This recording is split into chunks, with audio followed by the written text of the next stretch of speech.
Our other top story tonight, anti-vaccine protesters took to the streets of downtown Spokane to share their anger on mask and vaccine mandates. Our Morgan Trout was at that event today and says thousands attended to share their beliefs. Morgan, what was it like today? Even the sight of my mask was enough to trigger some ralliers. This event, although mainly peaceful, shared anti-science, anti-government, and anti-media rhetoric. Organizers also urged protesters to not comply with local and state mandates. Welcome to our super spreader event. See, the opposition would say that we're engaging in hyperbole when we compare what happened in Nazi Germany to what we see right now.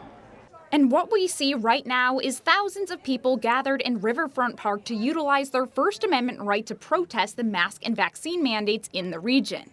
The people that are making these mandates want you to think that you're a crazy person, that you're isolated, that you're the only one thinking this, and we're not.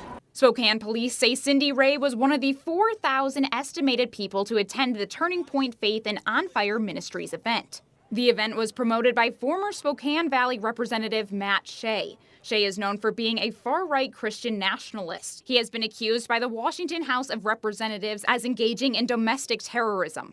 Freedom! It says obey the highest authority. And who is that? God! To the people making the mandates, they should be voted out of office immediately, impeached.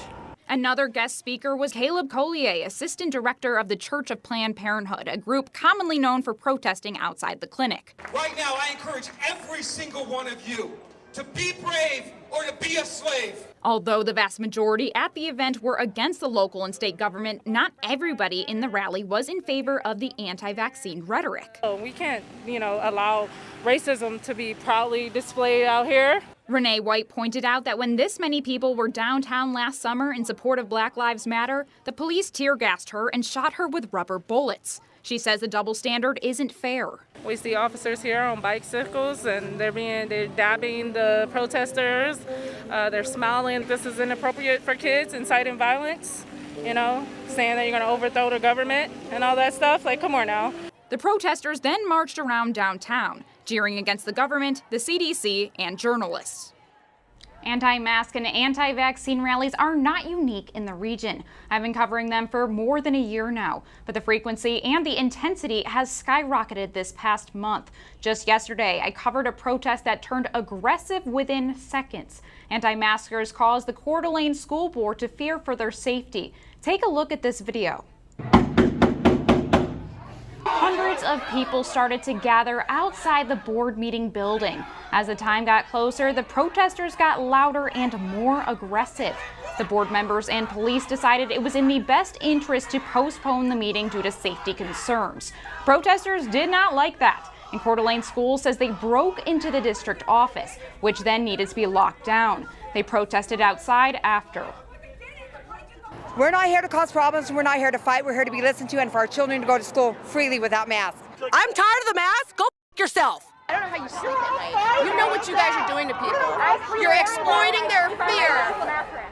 Many protesters say the school board members should be fired from their positions for refusing to hold the meeting. They say it is their body, their choice, and they should decide what happens to their kids. County Health was supposed to have a few physicians speak. Their spokesperson says we hit 2 new milestones just this week. The highest COVID inpatient at 115 and the highest COVID ICU at 43. County Health typically only has 26 ICU beds. They have been repeatedly saying that they are constantly seeing younger and younger patients needing intensive care. The school spokesperson told me that they are profoundly disappointed in this incident, and they're not sure when the next meeting is going to be. In the newsroom, Morgan Trout, KREM 2 News. Thank you very much, Morgan. And if you would like the latest on the protests surrounding COVID-19 mandates in our area, you can just text the word protests to 509-448-2000. We'll send that information straight to your phone.